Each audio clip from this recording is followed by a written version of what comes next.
Hello, everyone, and welcome back to All Things Star Wars, the greatest Star Wars podcast in the galaxy. I'm Mr. Jason Roscom. With me here each and every single week, the Darth Vader to my Palpatine, Dave Martin. Hello, Dave. Hello, Jason. How's it going? It's going. It's us taping on yet another Mother's Day. Yes. And that's all I will say about that. I have plenty more to say about that. Oh, do you? Don't you worry. All right. Yes, I am currently under a non-disclosure agreement to not speak ill of Mother's Day. So that is where I will leave this conversation. That's a non-disclosure agreement. Oh, that's excellent. I wish we had talked about that prior. Yeah. Oh, and special thanks to your wife, too, by the way, for getting me in trouble in the first place. By bringing my wife, Kristen, into the private Facebook group of the All Things Star Wars podcast and exposing her to all of the, what shall I say, non-PC stuff that we do in there. And also the Mother's Day bashing. There's not that much non-PC stuff. Like, it's nothing that she hasn't seen or heard before. No, that's it not was what this is about. It's specifically about the Mother's Day stuff. I mean, let's face it. Yeah. So big thanks for that. Yeah. So anyway, what are we talking about this week? This week, you got to forgive me. Like, I've got a whole different setup. Like, for those that are watching on YouTube, like I got a new camera up here. It's on my Mac now, so I'm like kind of doing the hosting through the Mac as opposed to through my laptop because I felt like the quality wasn't quite as good. And I actually got a microphone, like a USB mic. So as opposed to just talking through this, again, hoping that the quality sounds better. But Bronco Fett's saying that Dave sounds weird. Is that different than any other time, or just is it something with an echo? I think he just means different. I mean, maybe. You sound fine to me. You just do sound different because you're talking through a different mic this week. Like from the radio. That probably has to do with because the microphone's actually a decent distance from my face. I can't get the app to where I can actually adjust the gain for the microphone to work. So, it's a work in progress. Yeah, so it is a little bit of a change. So from an audio standpoint, I'm going to rely heavily on Jason to make sure I don't sound terrible. But in the end state, I'm not a miracle worker, man. Come on. The end state is what I'm hoping is to have a better overall quality from the video and from the sound standpoint on my half, because I know Jason already has this set up and stuff. So it's a constant work in progress, obviously. So yes. But yeah, did I tell them what we're talking about? No, we're talking about the Star Wars and the Vader comic numbers 21 through 25. Yes. Or I'm sorry, numbers 20 through 25. Yeah. Also, yes. Reading is fundamental. You weren't incorrect the first time, but you're more correct now. Yes, I enjoy being more correct. That's yes. My preference is to be more correct. Yes, but before we get into that, we had a little bit of breaking news this week. I mean, it's nothing to start the telegraph with, but so we know that the whole Jon Favreau live action series is in production, or they're writing scripts for it. Something, I don't know. Haven't been following it that closely, but they finally revealed, Jon Favreau himself, I guess, revealed when this is going to take place. And allegedly, this is going to take place 3 years after Return of the Jedi. Now, I don't know how you feel about this, but I have a lot of things to say, and it's mostly not positive about the timeline of this live action show. Okay, I'll let you start then, because I'm more curious to hear your viewpoint on it, because we haven't talked about it. Okay, and I've got a quote here too, directly from him, from some fucking website. I don't know where I pulled this from, but it's supposed to be set 3 years after Return of the Jedi, all new characters, different planets, but fits into the timeline. Okay, fine. So you do one for 3 years after Return of the Jedi. What are you gonna do? Because if we are going by the current canon that we know, the current Star Wars canon with the novels and everything else, the Empire's fucking gone 3 years after that. They're gone a year after Return of the Jedi, because as if you remember, Battle of Jakku happened like 9-10 months after Return of the Jedi. Empire gets fucking decimated. The Remnant goes off into the unknown regions, and that's all we hear of them for 20 years. Mm-hmm. There are no fucking Sith, because the two Sith that were there are fucking dead, Vader and Palpatine. There are no fucking Jedi. The only Jedi is Luke, and they're not going to fucking put a coating of makeup on Mark Hamill and throw him out there and have him do guest spots as Luke. So what the fuck are they going to do that's going to be even remotely interesting in this universe? Because there's going to be no Sith, no Jedi, and no familiar characters. So I'm sure whatever they do, we'll see fucking R2D2 and C3PO cameos until Anthony Daniels fucking dies.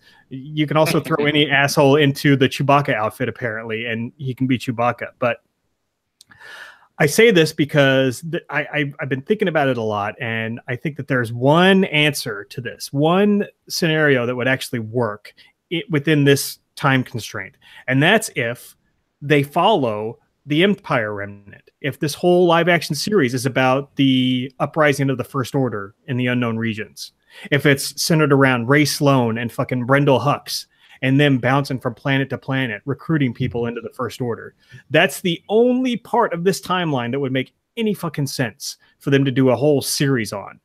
Because who gives a shit about them rebuilding the Republic after the Empire? Like, because there's no resistance at that point. The whole Empire is going to be fucking gone. So who really gives a shit about this period in time? You can't have any of the main characters because they're all fucking dead or old as shit. So what are you going to do that's going to please fans, keep the story interesting?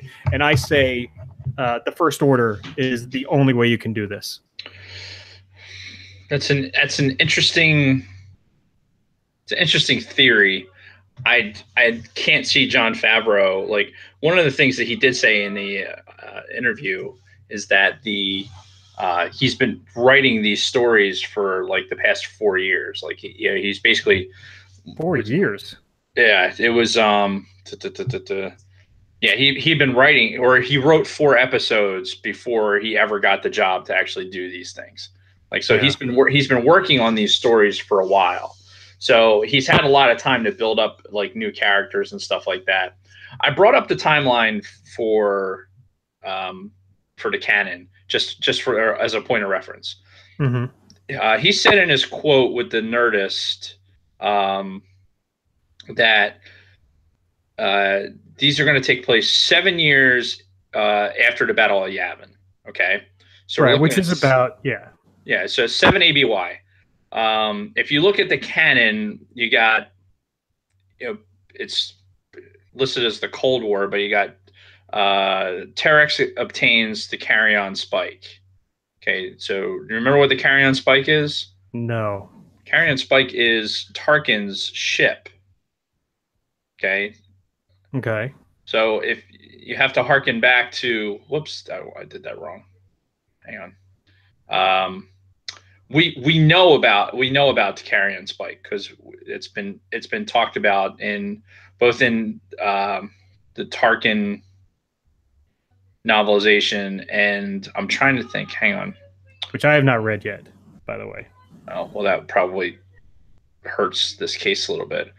But I mean, remember, I don't dispute what you're saying, but it's lost on me. Remember that Agent Terex, he was a First Order agent, and he interacted with Phasma in some of the do you remember in some of the comics where they were like, hey, you have a job to do, like the First Order has you doing this job, and then he's it's the whole thing with the Hutt, that Gracchus the Hutt, like Terex is that. It turns out he was a stormtrooper, the Terex guy.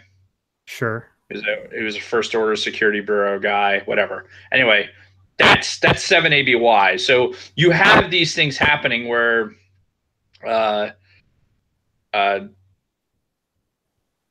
stuff is setting itself in motion towards the First Order, but not. I just clicked on something weird. Who the fuck is Birch Teller? What the fuck is that? What are you talking about? I don't know. Anyway, Neither so do I. so anyway, the moral of the story is, first of all, I don't think that Jon Favreau is going to write uh, evil characters. I don't see him writing dark side characters. I see him doing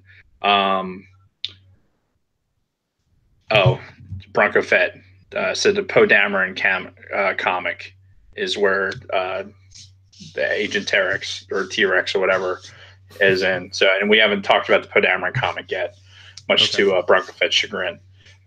But there is things happening, like, you know, prior to Poe Dameron, like, you know, learning to fly and do it and all this stuff. Things are obviously happening in the universe to, you know, get the First Order started. And I think you have smugglers and other things that can be happening where I could see him focusing on, like, even if it was similar to how his character in well, no, it's not his. Yeah, it is his character. The in Force Awakens, he is the Temmin, right? Doesn't he play Temmin? No, not Jon Favreau. No, not John. Guy kind of looks like him a little bit, but that's not. Does him. Some other fat face fuck. Forget I said that. But Temmin, like, you think about where Temmin's origins are for where we are in the Aftermath series. Mm-hmm. Like, you could go into something like that where you have, like, people that are you have a character like, say, some old ISB agent that's going to, you know, is kind of on the lam, or, you know, is trying to stay hidden and then drag somebody like that up to do good because they're still trying to clean up something, or maybe who works with a bunch of smugglers because, hey, he knows all this stuff the Empire was doing, shit like that. I think it's going to be more plucky. I think it's going to be more characters and storylines that run parallel to things that, you know, obviously aren't happening in the universe because it's 7 ABY. There's really nothing going on. Right. Exactly. That's my point. About. Yeah. But if he's been working this and he's got 4 episodes that he had already written, he's developed characters already. I highly doubt they're going to be First Order characters. I would be very, very surprised just by the nature of his character, like as Jon Favreau. Yeah. I'm just saying that would work for a series in this timeline, in my opinion. I don't disagree with you at all. I think that'd be brilliant. However, I just don't see it happening. I think it's a wants and needs thing. Like, we want that to happen because we want to see how the First Order, like, we want to see how that snowball gets bigger. Yeah. You know what I'm saying? Like, we really want to see that as fans. And I don't see them trying to do that in this particular series. Unless they're real sneaky about it, you know, kind of like where they sneak stuff into Rebels and it kind of catches by surprise. Yeah. But otherwise, I don't know. It's going to be tough sledding for him to write, you know, bad guy characters. So. Yeah. Oh, well, I guess we won't really know until we get more details. And we won't know until we know, Jason. Yep. That's basically what it comes down to. So, yeah, I just wanted to get that out of the way, get my thoughts out there. And tell us what you think on either our Facebook page or other social media. So we've got a couple of interesting days in Star Wars. I wanted to bring them both up. So the day after we're recording this, which is going to be May 14th, on that day in 1944, going all the way back to 1944, a young man by the name of George Lucas was born. Yes. So it is in fact George Lucas's birthday on the 14th. Yes. So that would be, goddamn, he'll be 74. Oof. It's getting up there. Yeah. Yeah. And then 70's the new 60, right? Isn't everything like moving backwards? Wait, 70's the new 60? Sure. Yeah. Why not? Why not? Yeah. And then a couple days after this airs is May 19th. And on this day, May 19th in 1999, a movie by the name of The Phantom Menace was released. Ah. Yes. So, and we're going to be seeing a lot of this in May because back in the day, all Star Wars movies came out in May. So, right. But I wanted to bring up this particular one because May 19th is also another special day, at least in my little family, and that's my sister's birthday. my sister's birthday has always been May 19th. And I bring this up because my sister and I were always real close when we were younger, and it hit her pretty hard when I joined the military and went away and left. And I would always be sure to call her like first thing on her birthday every single year, talk to her for a while, all that stuff. Well, May 19th of 1999, I was super excited for this new movie that had just come out, this new Star Wars movie. Saw the midnight showing, which was technically the night of the 18th, morning of the 19th.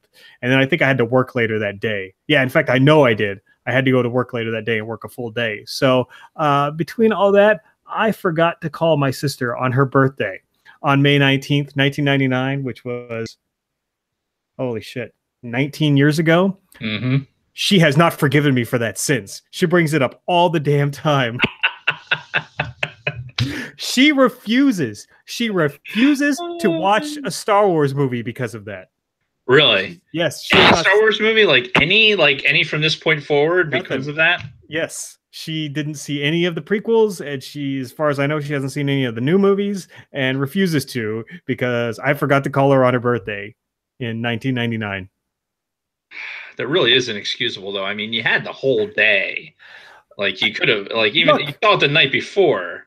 Right. I saw it the night before at midnight, which means Right. I was watching the movie until like 3 a.m., got to bed, had to get up at like 5 or 6 to go work all day for the fucking military. And then as soon as I got home, I'm sure I just crashed. I'm sure I'm just like, I'm so fucking tired. I'm going to bed, and probably went to bed at like 6 or 7. So I'm going to take this opportunity to go ahead and tell your sister that she is completely in the right here. That this is a Jason tendency now, and I'm gonna rail on Jason here for a little bit. I'm gonna take this opportunity. Just keep kicking me while I'm down. Yeah. So Jason's got this non-disclosure thing going on with Mother's Day right now, and this almost seems along the same lines as that. Did you hear that ding? No. Holy shit, that was loud.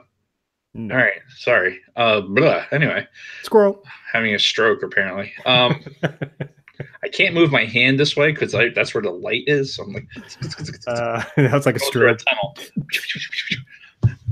Anyway, so that just means that it just wasn't that important to you, Jason. I mean, obviously. Here we go. First of all, yes, May 19th is always your sister's birthday because that's the day she was born. First of all, yes. Let me catch you in that little nuance. Like, not like, oh, this particular year, your sister's birthday was on May 19th. This particular year, May 19th happened to be also the opening of The Phantom Menace. Gotcha. It's always going to be your sister's birthday. Okay, fair enough. So I'm just going to kick you once for that. And then for the other one, just like, obviously, if it was important to you and you had a moment, listen, I was a fucking guidance control guy. All right. I know how busy you were. It's not like you were fucking working every single minute. Like you were on the you were fucking up to your elbows and goddamn Skydraw in the fucking KC-10. Most likely you were fucking sleeping in the back of the goddamn bread truck, and you just. Granted, cell phones weren't a thing, so it was a little bit harder. No, they were not. So, having said that, you have to give you some leeway that you would have actually had to physically gone to a landline to make this call. But all that means is that that's how much it would have meant to you to make that phone call. Right. Instead, you decided to just blow her off. And so, and I'm saying that like. I'm going to personally say to all the mothers out there, happy Mother's Day, because we are recording, like I said in the beginning, on Mother's Day again. And, yes. And I know Jason's mom has listened to the podcast. So happy birthday, Jason's mom. And I did call her. Happy Mother's Day.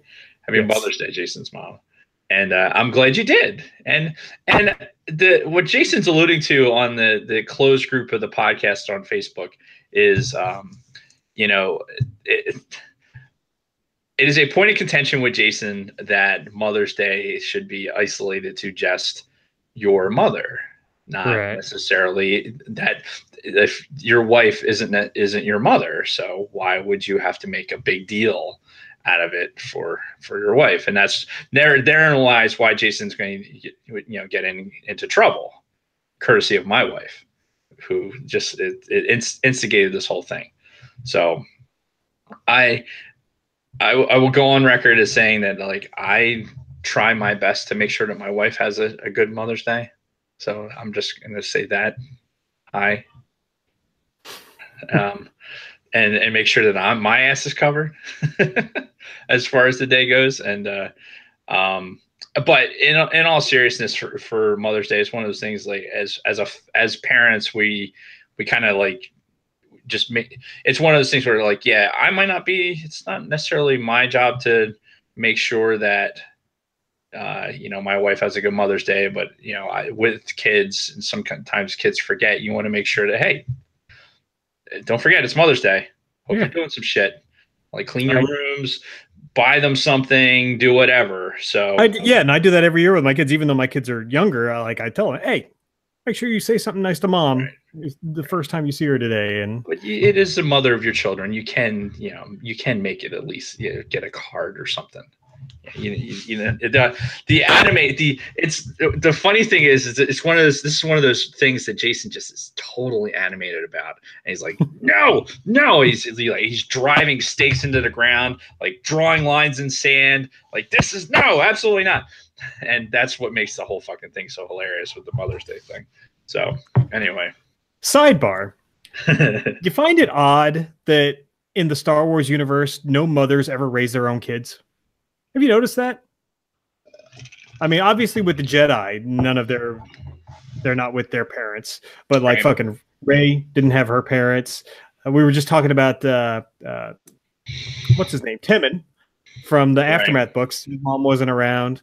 Like, it's a constant in the Star Wars universe. Like, mom's not being around. Maybe that's why things are so fucked up. It's a good point, Jason. It's a good way to try and bring it back around to Star Wars. I like that. That's what I do. Yeah, good try work. To keep things on the rails. Or plus, try to get yourself out of the mud. I am not allowed to say anything negative about Mother's Day. So, well, there's nothing negative to say. So there you go. Fair enough. Anyway, I busted your balls quite enough.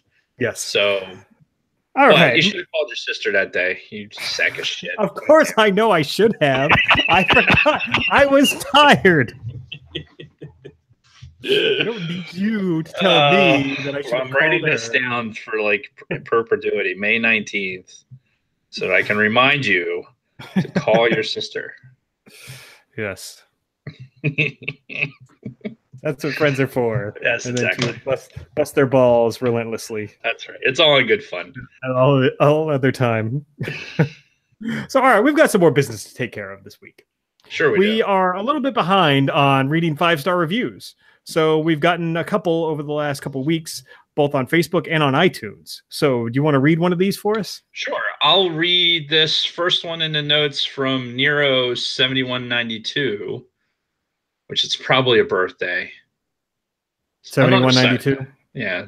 July 1st, 1992. What do you think? Probably. It says, this is by far the best Star Wars podcast. If you love Star Wars, then you need to listen to this one before any other lame Star Wars podcasts. Yes, I like it. Period. It's aggressive. It's straight and to the point, and it's accurate. 100% accurate. Yes. So thank you, Nero 7192, and that was on iTunes. So yeah, it was the first 5-star review we've gotten on iTunes in a while. So yeah, just do better. Do better, internet. Get us more 5-star reviews. Jeez. Except for you, Nero. You're doing your job. You're doing well. Yeah. And so have others. And then we also got one. We're really behind on this one. This was like 2 weeks ago. This was on Facebook. This was from Julie Colley, I guess is her last name. And she wrote, I love this podcast. They are uber comic book nerds and Star Wars geeks. I love their tangents. Yeah. Again, straight to the point. Yeah, it's all about the tangents, and I wish I was an uber comic book nerd. I wish I could fess up to that, but I don't think I'm at the uber level. Maybe the Lyft level comic book nerd. Maybe she's using that as just like a measuring stick, like the way there are comic book nerds, we're Star Wars nerds on that level for Star Wars as some people are for comic books. Yeah, I don't. I know there's just people out there because I know I've said on the podcast that I'm not a huge comic book guy, so I don't want to misrepresent myself. But thank you, Julie, for the review, and I will try and live up to your standards, especially on a podcast like today's where we're talking about the comics. Yeah, we're actually talking about comics today. Go figure. Yeah, that's worked out really well, actually, to read this. Yeah. Jason. Yeah, everything happens for a reason, right? Exactly. So we might as well go off on one more tangent and talk about what we've been doing this week before we get into our main topic. Me personally, not much in the way of Star Wars stuff at all, but I have a few other things. Passed my networking test that I was talking about last week. That was a huge weight off my chest. Thank you. So I'm glad to have that out of the way. Allegedly, shit gets a lot easier from here. So we'll see how that goes. Don't rest on those laurels. Keep studying. Yeah. Oh yeah. And I'm not going to take my foot off the gas, but I'm hopefully not going to stress nearly as much as I have for the last couple of months leading up to this. Now I need to find a copy of Rebel Season 2 because I kind of want to get into that right away. You can kind of keep that momentum going with Rebels because the first season ended pretty well, and I'm really curious to see where they go. And obviously we know Thrawn's coming in Season 3. We know Darth Maul comes back at some point. A bunch of other shit happens. So I kind of want to get to that stuff. Yeah, let's get on it, man. Yep. Amazon is your friend at this point. Well, they kind of screwed you the first time, but this time I'm sure they'll get it right. Yeah, but I have been watching one other thing, not Star Wars related at all, but I know I've talked about this on the show before, and that Cobra Kai show. I binge watched that over the last couple of days. That's what I've really been doing. Because I watched the first 2 episodes because they went out free on YouTube. It's a YouTube Red series, so you got to subscribe to their thing. And I really, really liked them. So I'm like, fuck it, I'll watch the rest of them. And I watched the whole season in like 2 days. And I'm like, that was fucking amazing. And like, really, not just as like a old school Karate Kid fan, but the series itself was really, really well done. Really well written. Whoever wrote this series, fucking brilliant. The way like they develop these characters and some of the twists and turns they put into this series. This is one of the best shows I've watched in a long time. So I highly recommend to anybody, even if you aren't a big fan of the original Karate Kid movie, still go watch this because it's worth it. And if you still don't care after hearing all this, at least do me one favor, go to YouTube and go to the first 2 episodes that are free on YouTube and at least give them a like and a view, so that they get more traffic, and then hopefully they make Season 2 because I really want this to keep going. Do you think that it has that much staying power where it has the continuation ability that we go to a Season 2? Yeah, I mean, they left it on an interesting closure point where if Season 1 is all we get, then it's like, okay, I get it. That was decent. And there's no like, oh, I got to know what happens. But at the same time, it's also ripe for more seasons. Like they lay the foundation for multiple seasons in this one. So cool. I really, really hope it continues because it was really good. Yeah, I haven't watched a lick of it. So based on that or your recommendation, I'll have to at least watch the first 2 episodes, I guess. Yeah, you should. They're all short. They're all 30 minutes each. I don't think we actually talked about this, but were you a fan of the original movie? Yeah, I mean, I enjoyed the Karate Kid. I even enjoyed the second one, if you can believe that. Yeah, I like the second one. Third one kind of sucked. Yeah, I don't really talk about the third one, and I definitely didn't see the latest one, like me either. The reboot, the one with the Smith kid in it. Yeah, I didn't watch that. So I'm kind of picky with stuff like that. Sometimes, but I choose like some things I just don't want to watch, just because if it does suck, it's going to ruin my experience of the original. Yeah. But I just like it's all about timing. Like you said, like you passed your networking test, so it was like, oh man, this is a great opportunity to like de-stress a little bit and do something that's not school related and not necessarily Star Wars related. So it's cool. Yeah.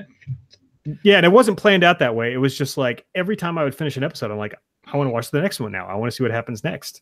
So it was good. And it was a perfect blend of like funny, serious, nostalgic, but it didn't like rely really heavily on the nostalgia. It was like fun stuff for like old school fans like us, but it's not necessary to enjoy the show. Really, really good. Just go check it out for the love of God. And that's all I'll say about that. Cool. I like the trailer for what it's worth. I did like the trailer. Yeah. So, and it's like reviews across the board, like critics and fans alike all love it, by the way. So it's getting high praise from everywhere. Very good. So does binge watching Cobra Kai help you have a weight achievement unlocked? What's this in the notes? Maybe just because I was so amped up. But no, I posted on social media last week that since January, because, you know, I go to the gym a lot. If you follow me on social media, and I think I mention it here on the show every now and again, but I've been going to the gym a lot, especially since I've been down here in Mississippi, trying to get back into a reasonable amount of shape. And I've actually, since January, I have lost 20 pounds exactly. I weighed myself last week for the first time in a while, and I've lost exactly 20 pounds since January, which it's actually not a huge goal of mine, actual weight loss. I'm just more interested in getting rid of my fucking gut and building more muscle. How much I weigh is kind of irrelevant, but it is kind of a neat target. So I figured it was worth bringing up. And I know there's a lot of people out there, you know, who are always looking to get into better shape, lose weight or whatnot. And it's possible. The only thing it takes is dedication and discipline. Like, you just have to dedicate yourself, and you have to do it every day. Like, I'm up at 3 a.m. every fucking morning to go to the gym. Mostly I'm up that early because I don't want to see other people when I go over there. But, you know, well, I still have to do it. You know, and I applaud you for meeting your goal, especially with 20 pounds, because that's not insignificant by any stretch. The good thing for you right now is, like, you're so isolated, you know, that, and you can maintain that regimented schedule. And, you know, for a lot of people, and I know I struggled with this too, you know, I have all kinds of health issues. So, like, that's my excuse for being a fat ass. But you know, when I was maintaining good gym discipline, it was, sometimes you just have to get up early, like, and you need to find the time to do it. And then once you find that time, you need to be disciplined and go, even when you don't want to. Excuse me. For me, it was like it was a 5 a.m. thing. You know, it had to be, you know, I had to be standing there with the gym doors open in my local gym before I would go in, and I go in and work out, and you know, drive up to work and shower and take care of everything. Because, you know, fortunately, in the old unit Jason and I were in, the you know, we had 90 minutes of gym time every day. So, you know, for me, you know, getting in a gym at 5, I'd work out to the point where, okay, my commute and subsequent showering, getting ready was basically eating into my 90 minutes. So, but it's just, it's a discipline, and it's getting the time. It's finding the time, you know, and really, really, like, knowing that, okay, you have to do it, you know, 3 times a week. You know, you're doing it 5 days a week, which is great. You know, not all of us are so lucky to have the regimen that you're currently in, but and that's the thing that's been on my mind lately too, is like, I know when I get back home, things are going to be different, and it's like, how am I going to maintain this with my family and work and everything else? Yeah, and it's honestly, the good news is, and this is something from us being, you know, career military people, is the military pays us to stay in shape.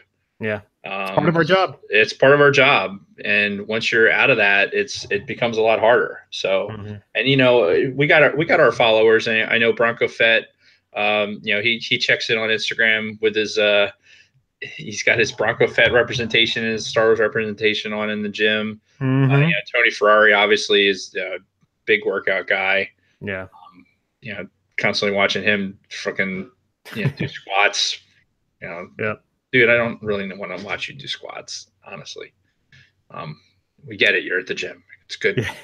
Do something different, for fuck's sake. I do like how he's confident. Not squats as much as deadlifts. Do a bunch of deadlifts. Yeah, but he's confident enough to where he takes like mirror selfies where he's like actually posing and flexing. I'm like, I'm not to that level yet. I'm just like posing and not flexing. Although I will say, you reached a milestone where you went from your, you were posing and with angry face because it's 3 in the fucking morning. Why the fuck am I awake? And then it had just a slight smirk on the last one on Instagram. So follow him at Darth Roscom to follow from angry meth dealing Jason look to smirking Jason. Yeah. I can't think of it. The guy from Breaking Bad, the Heisenberg. I've gotten that many a times. Whenever I shave my head and I grow a goatee, whenever I'm on leave, that's people always say that. It's a dead reckoning, honestly. All right, so that's enough about me. What about you? What have you been up to? Well, so let's see. I got this new video set up and a new mic, so hopefully that all that stuff works out. I had an unfortunate occurrence happen, and it's my daughter's fault. So she's home now from school for the summer. Yes. And so she said, "Hey, Dad, I want to download this game on the Xbox." I'm like, "Okay, is it cost?" She's like, "No." I'm like, all right. And that game is called Fortnite. And I know that there's memes coming out the wazoo about Fortnite and people posting Fortnite like winning and shit like that. And I've seen it all. I'm like, this Fortnite game is a bunch of bullshit. I'll never ever catch myself playing it, right? So Kate downloads it, she plays it once, and then I'm like, I'll try it. Whatever. I can't stop playing it. Really? It's that good, huh? It's a problem. No, it's not. It's not good. Let's square this away right now. It is not a good game. Okay? It is like the graphics aren't the best ever. Like the gameplay isn't great. It is it's Hunger Games meets fucking I don't know. I had something for this. But it's basically like, because there's 100 people on the map, and you basically have to eliminate each other till it's down to 1. Right, and there's like no respawning. Once you're dead, right? Once you're dead, you're dead, right? But you can jump right back in the lobby and get into another game, which is nice. Right. It is nice not to have to wait. Like there's an initial long load time, but after that, getting in and out of the games is actually pretty quick. So that they do that right from a gameplay standpoint. But this motherfucking game. It's like, so what's nice about it is like I tend to have more of a like I'm going to hide for a long period of time until the numbers dwindle down, and I tend to like stay in the top 10, and I get killed like, oh, you were ranked number 9 or whatever. I've been as far as I've gotten to 2, like where's me versus another guy or gal. It's fucking aggravating. It's aggravating, and I have to play this game until I get a first place. That's it. Once I get a first place, I'm done. I'm telling the world right now, and I've said it to Kate. Once I get a first place, I'm done with this fucking game forever. But until then, I can't play anything else. That being said, I did actually play Republic Commando today. Like nice. I fired that up because I'm like, you know what? I'm doing a Star Wars podcast today. I need to do some Star Wars shit. So I played Republic Commando. My criticism of Knights of the Old Republic and how it translated to the Xbox, like on the 60-inch, was not there for Republic Commando. I think the game played very well. I got pretty deep into the campaign today for the limited time that I had. I had never played the game on Xbox or PlayStation 2. So this was my first time ever playing the game, and I really enjoyed it. So, I think it's something that once we play through the campaign, like the both of us, maybe we can talk about it, talking about some of these old games. I'd love as to. Part of the podcast. I know some of the fans will like that. But I'm enjoying this game more than even Battlefront 2. Because it's a first-person shooter as opposed to that third-person look. And I'm not a third-person guy. That's what that Fortnite is. It's third-person. Fucking Fortnite, man. I need it. I swear to God, once I get to the first place. There's a couple people in my class out here that plays those style of games, that Fortnite, and then what's the other one, the Player Underground, Battlegrounds, No whatever it's fucking called. dude. Honestly, I was in my own little world there where I would go like I'd play Battlefront and Destiny. Like those were the games I would play, and then Battlefront. Well, Destiny 2 came out, and then Battlefront 2 came out, and then Call of Duty. I was a Call of Duty guy for a while too, and the Call of Duty, the World War II one came out, so I played that through the campaign, and I played zombies on that one. I really just want to just annihilate things. But now this fucking Fortnite, man, I can't stop playing it. It's the worst ever. Anyway, so I'm doing that. But so we haven't had, like, one of the things that we don't get with Jason being down in Mississippi is we haven't had a thrift store show. That is true. Forever. And since you've left the studio. So I may not have. Oh. Do we have something to reveal? So we have a couple of things. So I have to give full credit to my father, who actually told me that I told him I was taping a podcast today. We were actually visiting my mom in the hospital. She's doing well. Hopefully she should be home soon. But in the meantime, my dad does these auction things, and I guess we presented auction stuff on the podcast before. The Empire Strikes Back. All the cards. Right. Yeah, the cards that have got you. The Empire Strikes Back cards, some more Micro Machines, stuff. So he told me that he found a couple of Star Wars things. So I don't know if these are necessarily mine to have, but he told me they were at the house, so I went and picked them up so that I could show them on the podcast. Okay. So if he intends on getting these back, he's going to have to let me know. Otherwise, these are now in my possession. So the first thing is we got a nice limited edition collectible lithograph for Empire Strikes Back. Are these like from 1980? So I haven't looked at it with that level of detail yet. I do like the folder, but here's the actual lithograph. Get the camera to square up on that. Yeah, that's pretty sweet. Some nice detail work on that. Like I said, it's in a frame. Let me see if I can get it out of the... It looks newer. It doesn't look like it was made in 1980. I would agree with that. And I think it would have a bit of a worn look on it. There's no stamping or anything to it. So it could be some sort of reproduction. Still looks great, though. Yeah, still a neat piece, though. Still pretty neat piece. I like the... oh, you know what? It says 2006 on it, so it probably had something to do with the re-releases. Okay. So it had 2006 down on the bottom. So hey, can we see that picture one more time? I just want to see the Vader real quick. It almost kind of looks like a Ralph McQuarrie Vader.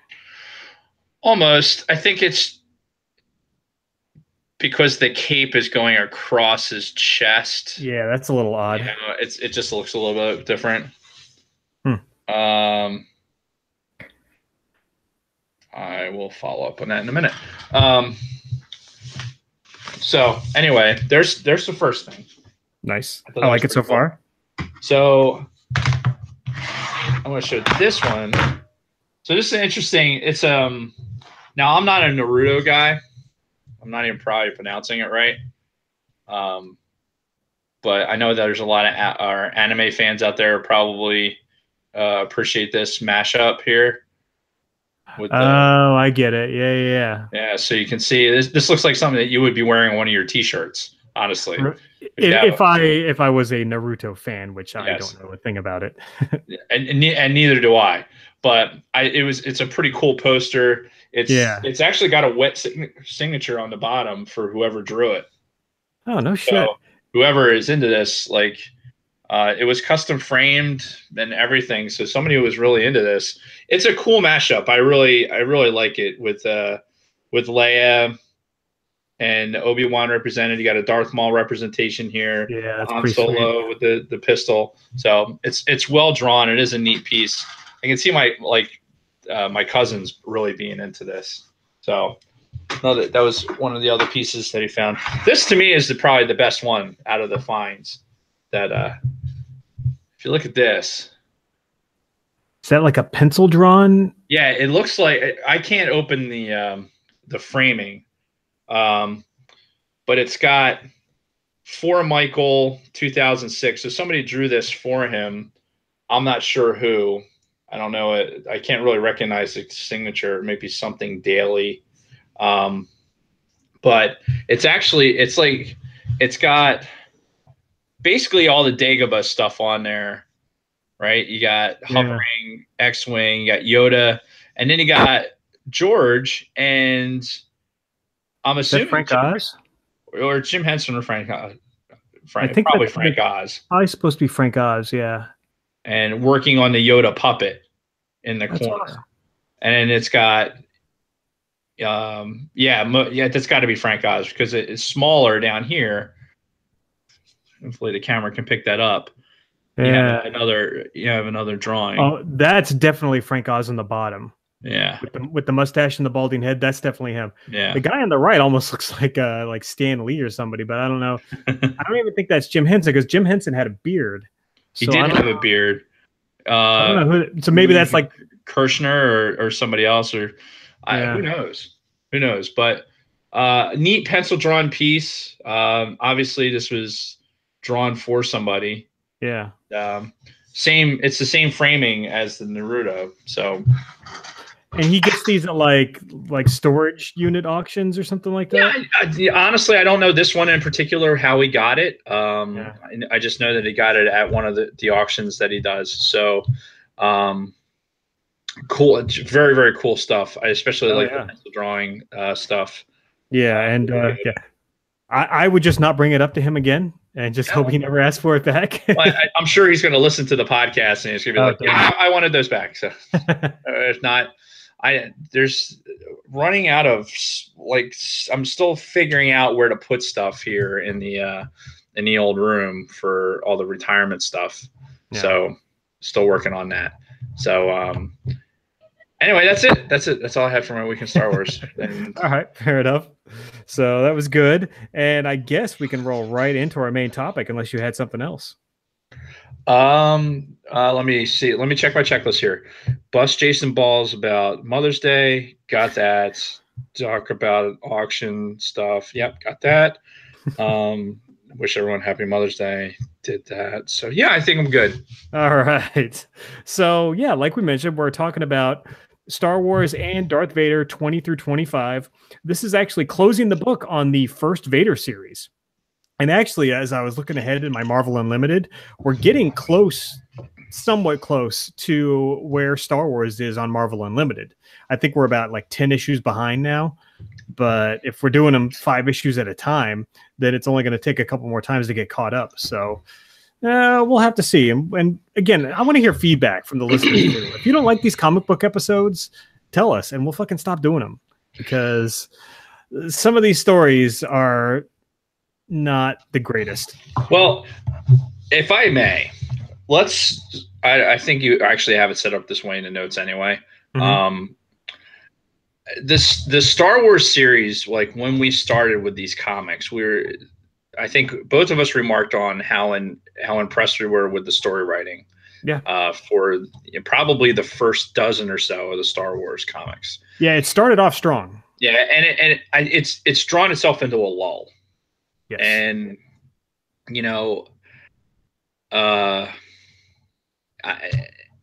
that's about all I can say about it. Like the excitement for the actual Star Wars, like seeing the Star Wars, which is still continuing. Like like Jason said, we're after Vader 25, we go into a whole nother Vader series, which is going to be neat to get into. And we could talk about when we get to the Vader stuff. We'll have much more to say about that. But the Star Wars ones, it's like, boy, man, it's almost a little monotonous to get through. Like, I don't feel like I'm getting a lot of information, like Star Wars information that I don't already know, or we're not really building on the characters or doing anything like that. So it's kind of, Yeah, because I think they kind of blew their load in those first dozen books or so, because initially it was this really cool story about Vader trying to figure out who this fucking teenager was that blew up his Death Star. And ultimately, over the course of like 5 or 6 issues between the two comics, finds out that it's Luke Skywalker, his son. That was awesome. That was some really good shit, good storytelling, and it was a good crossover between the two books.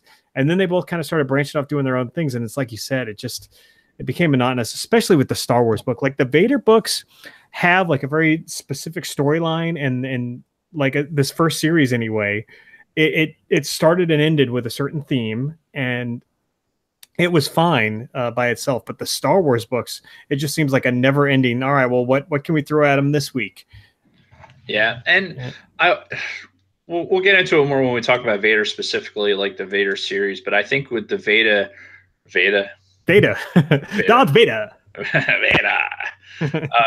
With the Vader series, there was more Eureka moments all the way through, as opposed to like the Star Wars, where there was some characters that were brought into it that were just like, okay, all right, we're bringing this in because they need another character to like kind of make the storyline flow. But you know what? Let's talk about a couple of the episodes first. So let's start with Star Wars. We'll go through the Star Wars 20, because there's no interlinking stories between these two series, by the way. It's two independent stories. And Star Wars number 20 actually is another Kenobi story. Right. So it seems about every 5 issues in Star Wars, we get one of these standalone Kenobi stories from the journals of Obi-Wan. Yeah, exactly. Ostensibly from the journal of Obi-Wan Kenobi. Yeah. If we remember from the previous journal entries, Kenobi had basically Owen Lars went to Kenobi and was like, "Don't stop fucking coming around here. Stop giving the boy shit to help fucking work on his fucking T6. Like, just knock it the fuck off, right?" That's where we left the whole relationship. Yeah. And then we fast forward to in this episode of the Kenobi Journal. Lars is in deep shit. Like the bounty hunters that got the shit beat out of them. It's the Wookiee, the Black Kyrgyzstan, fucking guy. Well, he's involved in it now, but he wasn't one of the ones. Was he there when Obi-Wan beat the hell out of him before? No, those were just Jabba's lackeys. Yeah, remember Obi-Wan went in and beat up on a bunch of guys that were doing their tax collecting basically for Jabba. And Obi-Wan went in there and discouraged them from affecting the Lars oyster farm. And so now you have some of Jabba's or some bounty hunters that want revenge on this particular act. They want to find this guy. Well, yeah, and that's what happened last issue. Is Jabba hired Black Kyrgyzstan to go find this motherfucker that beat up his dudes. Right. Sorry, I didn't mean to interrupt your flow there. It's okay. Just needed to wet the whistle a little bit. Yeah. Where's your gallon of water, by the way? I just took a sip. You didn't see it? I did not see it. See, I'm talking, and you can see my water, but BroncoFest's not in the chat, so. Yes, he had to leave. He said he was going to visit his mom because it's Mother's Day. Happy Mother's Day. Yes, thanks for the reminder. Appreciate that. Yes, that's what you get. Yes, karma. Instant karma. I'm on the right though. Why am I even the one getting a fucking cramp? Are you right though? Because from my point of view, you're not. Well, it's all about a certain point of view. That's right. So anyway, we're talking about Jabba sending out these bounty hunters to find Kenobi, or he doesn't know it's Obi-Wan Kenobi. He just knows it's some guy that fucked up their people. Right. Black Kyrgyzstan's on the job, and he immediately figures out that it's we're pronouncing that wrong. We're pronouncing it Kyrgyzstan like the country we've been to, and that can't possibly be how it's pronounced. Well, but his name is like Black Kyrgyzstan, but it looks kind of like Kyrgyzstan. At Leland Chi or somebody like, hey, how the fuck is this supposed to be pronounced? I like Black Kyrgyzstan myself. I'm just saying we're probably pronouncing it wrong. That's all. Not the first time, or not the last time that we're going to talk about that motherfucker today, by the way. So, yeah. So it gets around like a record. Yeah, yeah. So he busts into the Lars place, grabs Owen, and he's gonna extract this information from Owen as to who this guy is that roughed up Jabba's people. Slaps Baru around. You can tell she's got a Yeah. fucking shiner. Yep. You know, just really, just we're dealing with bad people here. Mm-hmm. Tatooine's not a good place. Yeah, and you mentioned last issue, Owen was telling Obi-Wan, "Get the fuck away! I don't want to see you. Piss off." And now, holy shit, man! That new mic really picks up the can opening. But now, all of a sudden, now that Owen's in trouble and he's about to get his fucking clock cleaned by this Wookiee, he's like, "Oh, it's Ben, my friend. Come help me," you know. And he's changed his tune really fucking quick when his ass was on the line. My God. It's got to be loud because it's like it's right there. It's funny. It sounds different too. Does it? Yeah. That's definitely a soda pour, though. All right. Well. All right. Glad we got that out of the way. Cheers. So anyway, it'll last me for about 5 minutes. Yeah. This is definitely a 3 Diet Coke episode. But go ahead. But yeah, no. Obi-Wan happens to be there. He sensed something in the Force. Rolls over to where Owen's getting the shit beat out of him by this Wookiee, and he decides to help him. And Owen, again, he changes his tune with Obi-Wan really quick when his ass is in danger. Well, this is what I found interesting, and it's not. I don't know how much we can really take away from it or not, but this is just something that it kind of. When I was rereading the episode, I'm like, okay, they make a big deal about how Ben's like out of breath. You know, like in his internal monologue, like, or in his journal entry, I should say, he's like trying to hide the fact that he's winded, like to get to where, you know, Owen is. And initially he's getting the fuck kicked out of him by Black Kyrgyzstan. I mean, it's just, that's what's happening. He's not. Obi-Wan is. Obi-Wan is, exactly. And it's like, you see that I want to make, and it's just maybe me wanting to make this connection, but it's showing that his isolation from the Force is starting to weaken him in it. I can see that. Yeah. He still makes the fight. Like once he gets into it, like he still fights off, you know, the bounty hunters. However, not to like basically. Spoiler alert, Black Kyrgyzstan like doesn't get killed, doesn't lose a limb, nothing like that. He basically, you know, Kenobi beats him up to the point where like they go back to Jabba's palace, and Jabba's like, "Get the fuck off my planet! Like you're not working for me anymore." And so he like basically he lives through the whole thing, but I think it's starting to show weakness in Kenobi, and the Jason just sent me a message. So I think that's one of the takeaways I had from this particular, even in this 6 comics, it's like Kenobi, as we see him, he's starting to age. He's starting to get a little bit weaker, and it actually would make for a solid plot point, honestly. Sure. Yeah. But that was my big takeaway. I mean, obviously, and then but just by sheer luck or the Force or whatever you want to call it, you know, Kenobi's trying to save Owen, like by pulling him through the Force, but ultimately can't hold him because he's getting the shit beat out of him. And Luke happens to fly by in the T6 and catches Owen. Yeah, you know, kind of in midair. Yeah, and I'm thinking like physics, like Owen's hovering there, Luke's flying with a ship and like slams into him. I'm thinking, wouldn't Owen just be like splattered all over his window? But it's the Force. Maybe he wasn't going that fast. I mean, maybe he was going like, I've been hit by a car going about 10 miles an hour, 10, 15 miles an hour. Like, it's like, I just got up on the hood. I kind of slid up on the windshield. I didn't like break anything even. So if you're going You'll slow, have to elaborate on this story one of these days. Not now, because we got to get through these comics, but fair enough. Yeah, it was, I don't know. At the end, Owen and Ben kind of have a little exchange, like a little gaze across the canyon where Owen kind of winks at Ben, and now they seem to have some sort of an understanding, at least. Right. Like maybe Owen realizes, okay, this guy is just kind of helping us out, making sure we don't get abused by Jabba. Right. So maybe I won't be such a dick to him. For now. Yeah. For now, because obviously, like, as you fast forward to when Luke's a fucking whiny teenager, you know, Owen's still in that, like, that's just an old wizard, fucking, yeah, the whole owning a droid thing and whatever. Mm-hmm. So then the next 5 issues are a story arc that's called The Last Flight of the Harbinger, which the whole story revolves around the rebels decide, hey, we need to get past this Imperial blockade to get these supplies to this planet that's sympathetic to the rebels. Ah, damn. Problem?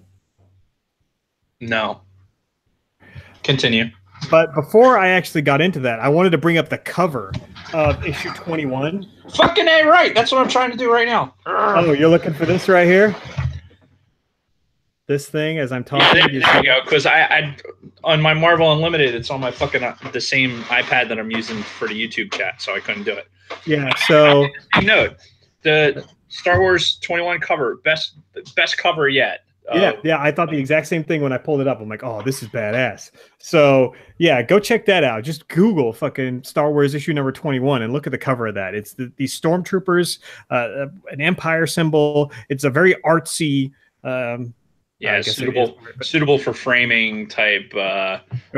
Star Wars cover art that just I really enjoyed it because the story arc in that one too is centralized around a stormtrooper who we're going to I'm assuming that we're going to realize later, because at the end of that, spoiler alert, he wields a lightsaber. Yeah. As one. I think as we've been following this, we were always supposed to know that this guy was Sergeant Creel. Right. Because he's the guy who trained Luke on Nar Shaddaa in that arena. Right. Way back in, this was like issue 12 or some shit. Right. And yeah, and the guy's been around, and we've seen him appear a couple other times in a stormtrooper costume with a fucking lightsaber. So, well, it's for them, it's a uniform, not a costume. I mean, you know what I mean? Yes, the stormtrooper uniform. And this first issue of this story arc, issue 21, mostly revolved around this squad. They're called SCAR Squad. SCAR stands for Special Commando Advanced Recon. Sounds like a Call of Duty game or something, but yeah, almost a direct, like, as I was playing Republic Commando, like that's the idea, that whole unit, 4-person Republic Commando team. Yeah. And that's kind of what these guys are for stormtroopers. And it really centered around them more than our band of heroes. And I thought this first book was actually really good because I liked the Sergeant Krill. They went into his background as like he was like born in some fucking slave arena on some remote planet, and until the Empire rolled in and shut it all down, gave him a job and liberated his planet. He just thought he was going to die in that fucking arena as a kid. So it was really neat seeing that from his perspective. He referred to the rebels as terrorists more than once, referred to the Empire as liberators. So I thought that was a unique perspective on all that. It was a good comic from cover to finish. Yes, because it started off good with the cover art. You're like, oh wow, I really like this, and then it was a good story arc inside it. So that number 21 definitely goes down out of this grouping as the most readable and the most enjoyable one of them. Yeah, I definitely agree, because it kind of goes downhill from there. Because from there, then we start following Han, Leia, Luke, and Sana is still around for some fucking reason. And maybe she's not gotten paid yet. Who knows? I don't know. So she's still around, and it's the same shit that we've been reading for the last, 15, 20 issues of this series. Han and Leia constantly bickering, Sana being a pain in the ass, C-3PO being C-3PO, and Luke just kind of being there, not doing anything except busting out a lightsaber every once in a while. Yeah. It was really kind of a forgettable story. Again, it centers around this whole thing, them hijacking a Star Destroyer, plowing it through an Imperial blockade to get food to some fucking starving planet. Okay. Right. Yeah. Go Rebels, I guess. There was one, oh God, I think it was issue 23. Oh my God. Yeah. Issue 23 in this series. the fucking cover just sets the tone for this whole fucking thing. And it's Han and Leia running through the halls of this Star Destroyer. Like on the cover, they're kind of laughing and giggling with each other. And I'm just like, what the fuck is this? And then come to find out later on in the book, they're arguing over who gets to be the captain. Han wants to be the captain. No, I'm Leia. I get to be the captain of this fucking Star Destroyer. The most childish argument you could ever imagine. And then how do they fucking decide who's going to be the captain? They're going to have a race to the bridge. Whoever can beat the other person in a race to the bridge fucking gets to be the captain. Hang on, I have something for this. Yes. Yeah. That's my thoughts exactly. It was the dumbest shit. So fucking corny. But Sana, who's been pretty much a throwaway character from the start, actually had a really good line. And she said, fuck. I don't think I wrote it down. Oh, so I don't remember it. Yeah. But anyway, she sums it up really well. She's like, really? Are they really doing this right now? Something to that effect. But yeah. She had the best line in the whole book, but yeah, it was really fucking lame. Excuse me. Sorry. And then ultimately, Creel comes back into the mix. Him and his squad, they sneak onto the Star Destroyer to try to take it back. And him and Luke have a confrontation. Then they have a little lightsaber battle. So, and Vader had a line when he found out that those two were having a lightsaber duel because he sent Creel in and he was in constant comm contact with him, being like, "What's your status? What's the kid?" And he's like, "Oh, we're engaged in combat right now." And Vader's like, "A lightsaber duel? Neither of you are skilled enough for such an endeavor." So, talking about both Creel and Luke's abilities to use the lightsaber, I thought that was kind of cool. And really, ultimately, they did what they wanted with the Star Destroyer. They crashed it. Creel and his squad failed, but they did capture C-3PO in the end. And that was the last panel of this whole series, was them being like, pleading to Vader, "Oh, okay, we know we fucked up. We didn't get your boy, but we found his little protocol droid right here." And that was it. Yeah. And I remember that going into the next series for Star Wars. It does have some interesting plot points that particular thing brings up. Yeah, but the kind of light is driving me crazy. Yeah, it's as the sun's going down now behind you. You're more reliant on the light inside, so now you have to. Jesus Christ! What are you, massaging yourself with the light? maybe like this. Oh my god. This is brilliant for the YouTube audience. Not so much for the audio. I'm gonna work on this for next time. Yeah. I'm just gonna edit this all out. No, you're not. Come on. Probably not. Anyway, so moving into Vader, because actually we're getting short on time now that Are we really? Yeah. Got that hour and a half cut off. That's right. So moving into the Vader series, and one last thing about the Star Wars thing, I could honestly give or take this Star Wars series at this point. Like, if they're going to continue to keep this in this period of time, like between New Hope and Empire, I don't know how much more of this I want to read. If they jumped ahead at some point and started doing stuff between Empire and Jedi, I'd be interested, because there's a lot of story to tell in there. But for now, I'm just like, I could really take or leave the Star Wars series at this point. Yeah, I agree with you. I think we established that as we were kind of like we're tiptoeing around it in the beginning before we talked about these episodes, these books. But yeah, honestly, there's a couple of, because I've read all the way up through to where we're at currently for the Star Wars ones anyway. Mm-hmm. And there's some very forgettable ones. There's a couple of ones that are interesting, but it's tough. It's just, I think, if you're writing these stories, there's probably a point where you're just like, okay, what else can we write about within these time constraints? And that's where they're at. I think they're within those time constraints. So, yeah. So anyway, moving on to Vader. Vader 20 starts off pretty good. This is a whole storyline in itself. Also, it's called like End Game or some shit like that. End of Games. End of Games, yeah. And it starts off with, because when we last left, Palpatine was talking to Vader, and he's like, "All right, I got a bunch of stuff to tell you, so come meet me on my ship, and we'll talk." Well, this is where that picks up, and it actually starts off really cool because it's Palpatine telling Vader kind of the history of the Sith over the last 1,000 years. He's like, right, you know, for the last 1,000 years, the Sith have been in hiding. The Jedi thought that we were extinct, and that was our plan all along. And kind of goes on that, which links all the way back to Darth Bane, even though that's not technically canon anymore. That's still exactly what happened. Because it's talking about the rule of two. Yep. And how they were destined. I want that move. That's weird. Yeah, the rule of two, and how they, you know, Palpatine ultimately was destined to. Sorry, I'm. Never mind.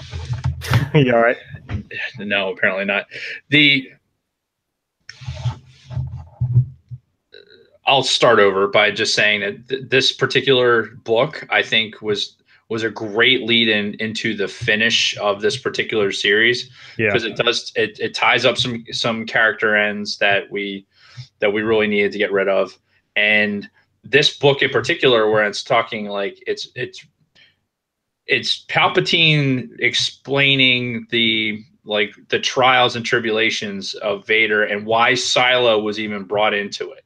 Yes. You know, and Silo was the one that was supposed to bring Vader back to life, basically. You know, it's like, we need Vader. Like, Palpatine, what it told me was that Palpatine's vision always had Vader as being the guy, the right-hand guy. Yes, but he thought he'd be whole, not right a machine at that point. Right. And more importantly, it called, you know, the Emperor himself says that until your failure at Mustafar, where like basically he lost that battle to Obi-Wan. And then from the Emperor's standpoint, that was like, well, the fucking Vader shit's, you know, it's no good. Whatever. Like, Vader's not going to be the guy. So it made me believe that there was a point in time, like, we believe that like the Emperor basically fucking fished fucking Anakin out of the lava flow. You know, it's like, oh, got him. Yeah. You know, reels him in, throws him into a fucking, you know, sarcophagus, and pushes him immediately to this fucking, the miracle doctors that are going to throw this body on him, you know, fucking Robot Chicken style. Oh, yeah. But from reading it in this comic, it's almost like, all right, we have Anakin, and we're gonna put him back together, but never, the Emperor truly didn't believe that he was going to be the guy. Right. You know, it's like, you know, you have Silo as a scientist that he was bringing in to, like, okay, we're working on this project, you know, put some fucking legs, you know, on this kid here, you know, new gams and all that. Yeah. Black leather. Yeah, I see what you're doing there. Do all that shit, and then basically throw him away. Yeah. Like, all right, Silo, I want you to create, you know, things that are going to be able to dominate the galaxy. And ultimately, at the end, you know, as we go through these series, you know, Vader's already single-handedly eliminated everything that he's come up against, because he's just showing how much more powerful he is than anything in the universe. Yeah, and that's really been the storyline of this whole series, Vader's 1 through 25. The background story is Vader versus Silo and all of his machines. Don't worry about it. I'm still here. And yeah, and this is bringing all of that to a close. It's closing that book. What the hell are you doing? I like how you said that. That was funny. What the hell are you doing? I feel like it's from a movie. This desk is heavy as fuck, by the way. I'm trying to move it. And it's not going certainly well. Not distracting at all. Hey, look, I have one job on this fucking podcast, and that's to distract you as much as possible. Oh, okay. So. I didn't realize. So yeah, Black Kyrgyzstan once again shows his face because we now know that that inspector guy has Afra, and I guess she got away or some shit. So Vader sends the droids 000 and BT and Black Kyrgyzstan to go fetch her from whatever planet she's hiding on. Mm-hmm. Meets up with that inspector guy, the inspector from many issues ago, who was kind of like, who was investigating stuff that Vader was actually behind and was trying to keep this guy off of his trail. Reveals to Vader, again, this is in issue 20 still, like, hey, I know you were the guy behind it. I know about your droid army. I know Afra was your little fucking lackey. But you know what? It's all good in the hood because I'd much rather see you in charge of the Empire than Palpatine. Yeah. So he basically lays it out to like, Palpatine fucked up with the Death Star and all this other shit. And I'd rather it be you. So no harm, no foul. Right. And then Vader proceeds to kill him. Yeah.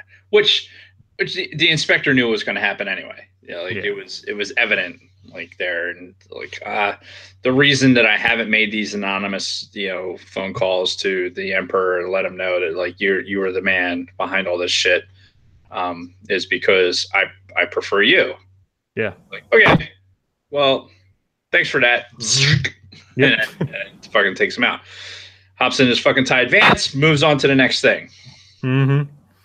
And over the next couple issues, it's more about Vader pursuing Silo because Silo's got his whale fleet in some nebula, which we briefly touched on it in a previous episode. Yeah, it's these fucking space whales that were turned into cyborgs and converted into ships. Very, very strange. Very and they're the size of Star Destroyers. So. Yeah. What planet did they come from? How big is that fucking planet? And how do they breathe in space? They obviously don't breathe. I guess not. They must create their own internal oxygenized environment, and maybe they don't need oxygen. Or maybe that's what the cybernetic implants are for. It's just feeding oxygen directly into them and nutrients so they don't have to swim in water. I don't know. Very weird fucking concept. How do you swim in space? I wondered that myself. Like, how do they project themselves? Right. But they do somehow. It's like they took with. You know what? I'm not even going to bring it up because I know you haven't read the book Dune, so I'm not even going to bring up the worms from Dune. Never mind. Just forget I even said anything. So we have all this stuff going on, and ultimately Silo hijacks the Executor, the Super Star Destroyer. Right. It's Palpatine's personal ship. While fucking Palpatine and Vader are on the fucking thing. Well, Vader wasn't on it. Vader wasn't on it yet. Right. Well, yeah. But because they drew Vader off to try and fight the fucking broad who had the like her cybernetic thing. She had like the floating orbs around her all the time. What the hell was her name? I can't remember. Shit. Anyway, Silo's chick, or are we talking about somebody else? Silo's chick, yeah. It was she. Like her thing was she had the floating orbs, and she was like, she was the brains behind, putting a lot of this shit. All this shit together. Yeah, she was one of the last people Vader killed before he got. Well, she had it. Her thing was like, oh, okay, I'm gonna go meet up with Vader, but I can't beat him. But I got this Rancor with like roided up Rancor with stimulants. Oh yeah. That Vader beat, and then she was like, "Oh wow, that was impressive. I'll have to do better next time." And Vader's like, "No, I'm done with your shit." That takes her out. Yep. I did like that she put a force choke protector on the Rancor's neck, so when Vader tried to force choke it, it was like protect it from breathing, but he still was able to kill it pretty quick.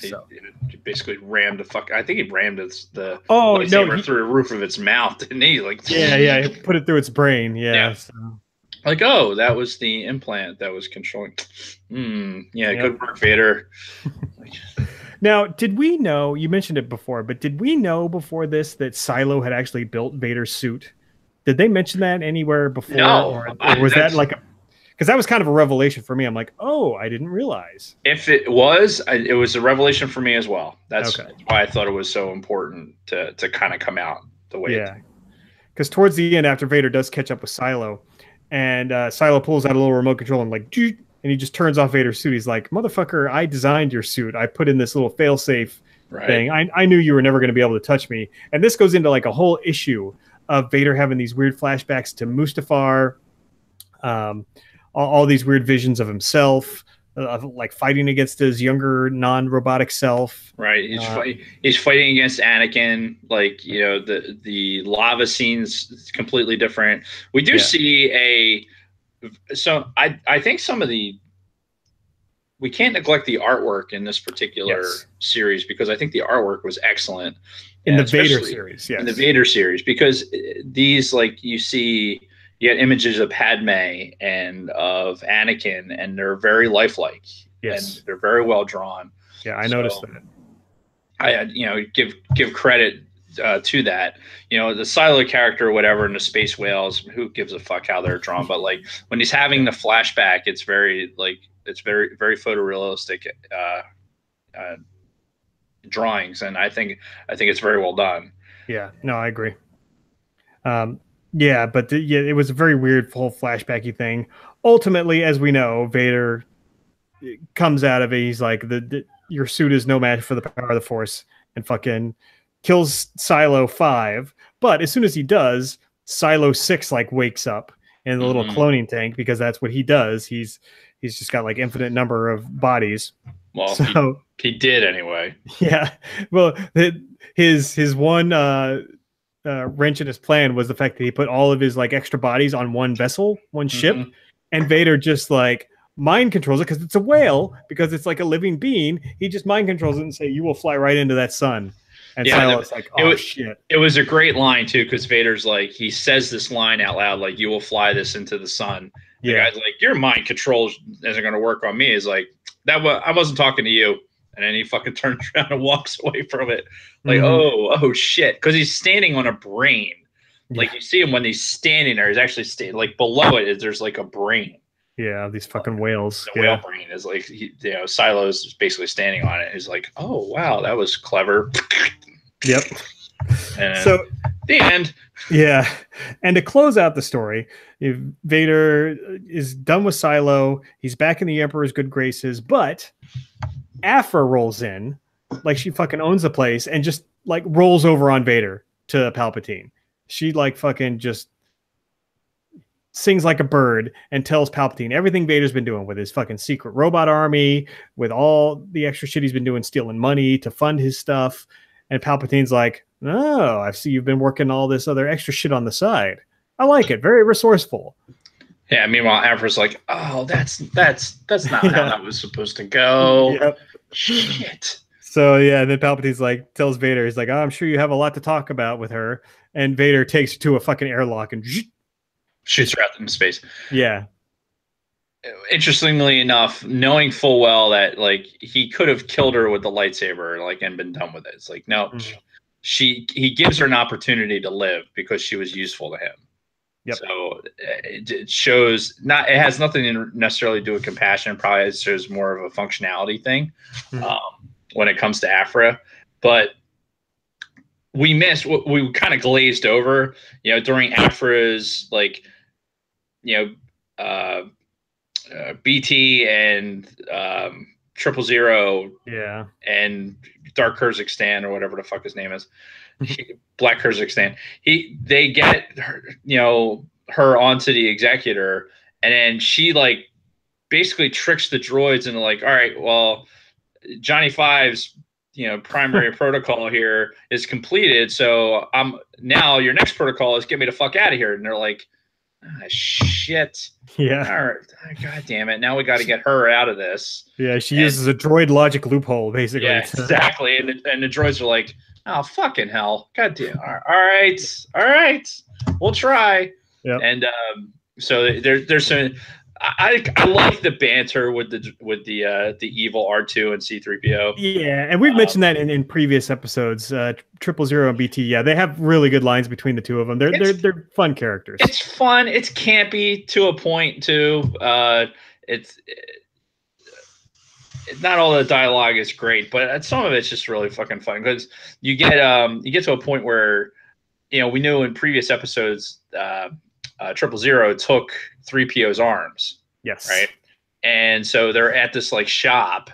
It's one of Aphra's buddies, apparently. And they show up at the shop, and dude's like, Triple Zero's like, hey, I need you to rebuild these arms, to these specs. And the guy's like, oh yeah, you think so? And tries to turn on the droids, and then the fucking, droids end up annihilating him. Yeah. Spoiler alert. But I just think it's funny. The anti 3PO and BT, or the anti 3PO and R2, how much shit they can get away with, because there's no, all right. Yeah, they have no morality. Yeah, there's no there's no contrast to it. You know what I'm saying? It's like there's no other droids that they're encountering at this point. It's like, yeah, we were built for this purpose. It's kind of it's along the same lines of Temin's droid, Mr. Bones. Oh yeah, the old battle droid. Yeah, so it's like taking this droid functionality and giving it this, the way its AI works and the way that the droids themselves work. You could still use their logic, to accomplish what you want. Like when she uses that logic to help her, keep her alive, basically, to get her to a point where she shows up and goes to the Emperor. And then, when she gets picked back up out in space, now the droids are back with her. Full disclosure, I have it. There's a whole Afra series of comics that I haven't read. So I'm not sure if this takes place post this time period, or I would imagine, because that's one thing that happened. The very last section of this was there were two epilogues. The first one was after floating through space and 000 and BT grabbing her out of space, right, bringing her onto the ship, bringing her back to life. So I think that was kind of the setup for her standalone series, which is probably going to take place right after this. And then the second epilogue was weird. It was, remember when we were talking about many issues ago when Vader went to Tatooine, he's like, yeah, I have something I need to do while I'm here as well. Yes, that's right. Those sand people. because of his history with the sand people. And he just rolls in and just fucking slaughters a shitload of sand people. This just to get out some energy. And like, hey, I need a workout, and fuck sand people. And he just goes and annihilates a bunch of them. Yep. And it's like one of the ones that lived, right? He goes back and he tells all the rest of the sand people the story about Vader, and you can see it manifesting over time, and ultimately to the point where they build this big fucking statue of Vader in a sand people camp. Yeah, it turns into this is our god, this being who can throw people around and make the world around us crumble and annihilate us with this laser sword. We're going to build this. We're going to worship this thing so that it doesn't come back and do this again. Yeah.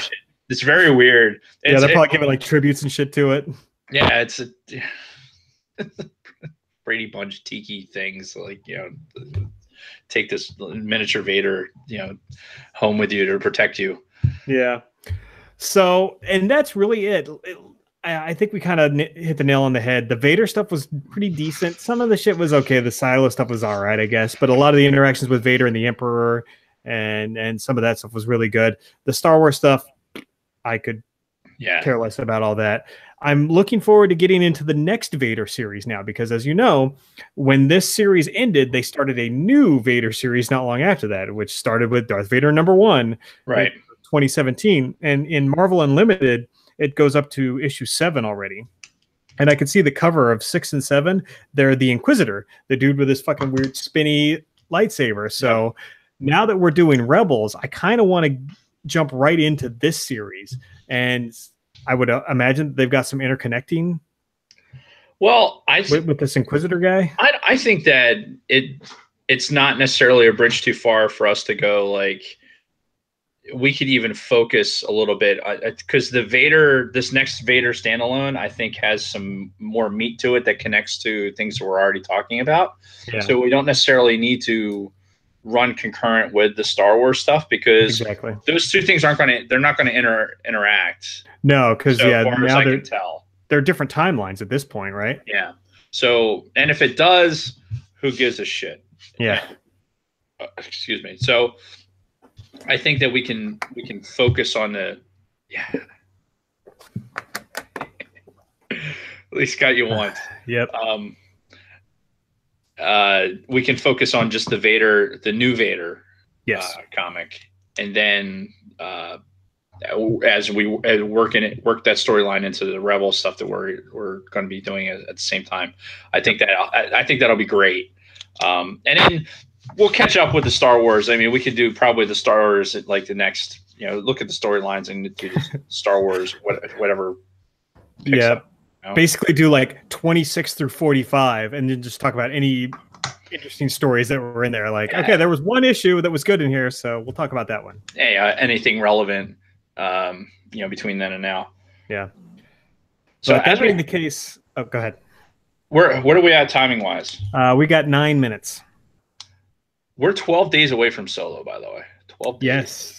Yes. And I think next week our main topic is going to be kind of getting ready for Solo, because next week's episode is going to be our last episode before it comes out. Right.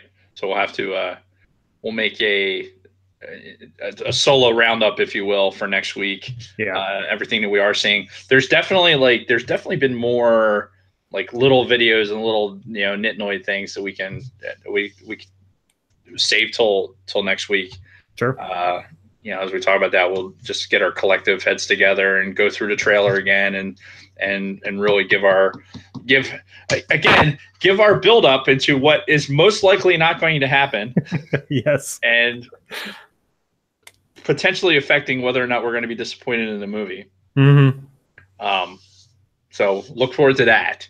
Yes. And if you have anything as far as our social media goes, please contact us on Instagram at I tried. I tried. I don't have it memorized at this point. Well, I tried to have a good segue so that I could open it up and like just start going with it. Mm-hmm. I had a great segue set up. Didn't have my shit together. So we'll fix it. Better luck next week. Yeah. Instagram at All Things Star Wars Pod. Facebook.com/All Things Star Wars Pod. On iTunes, you search for us on iTunes. Give us 5-star reviews, please, pretty please, with sugar on it. Same thing with Facebook. We'll read them. It's just time we won't delve any further into that. Subscribe to us on your YouTube channel. We got youtube.com/C/All Things Star Wars. On Twitter, we're at All Things SW Pod. Not going to get into Twitch and all that. Minds.com or /All Things Star Wars. You can email us at allthingsstarwarspod@gmail.com, which probably starting next week, we're probably going to start not looking at, because if people have seen it, yes, that's right. Seen the show, we're probably not going to be looking at the email. So if you really want to get hold of us, look for us on social media. Yeah. And then and you can follow us on our personal stuff at PhillyDave75 or at Darth Roscom. Yes. With our waning minutes, mm-hmm. I just wanted to bring this up. I threw it into the notes. So apologies to everyone who's been promised a T-shirt already. I still have yet to get over to the studio. It's going to happen probably when Jason gets home.